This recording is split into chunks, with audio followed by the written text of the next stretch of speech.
So the next decision point we're going to talk about are transportation decisions. Well, there are many, many modes of transportation. We can ship things by rail, we can ship things by air, we can ship things by large truck, or say a smaller truck, what we call package carriers. So that's like a UPS or a FedEx, local carriers.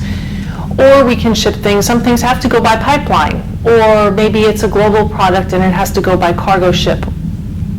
So there's many, many modes, and we can use multiple modes. It's called intermodal transportation.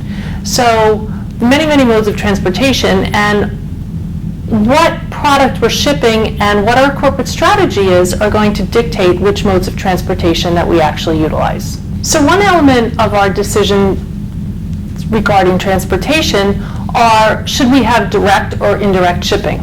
So in direct shipping, the product goes directly from the manufacturer right to the retailer or the end customer.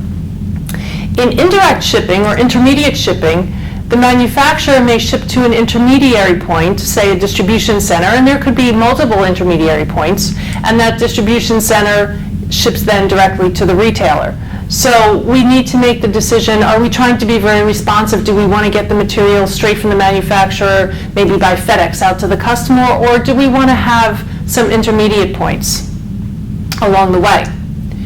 Well, remember our supply chain strategy.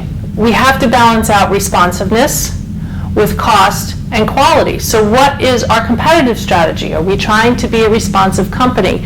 Well, if so, you probably don't want to put something on a cargo ship because it's going to take very long to get there. Maybe then you want to put it in an airplane. Are we very focused on cost and we want to ship in bulk? We want to wait till we have a full truckload to ship. So these are the things you need to think about when you're making your transportation decisions. So everything is a trade-off. If we're trying to be a very responsive company, we don't want to aggregate our inventory. So what that means is putting our inventory in one or more central locations. Why is that not going to help us be responsive? Well, because the majority of our customers are further away. So that's not going to help us be responsive. Also, if we're trying to be very low cost, we can't be very responsive. We've already discussed this in our strategy, right?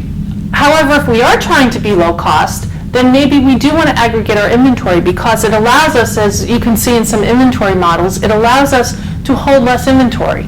So maybe we do want to aggregate our inventory. That'll enable us to be low cost but not responsive. So everything is a trade-off, and we need to think about these elements when we make our transportation decisions.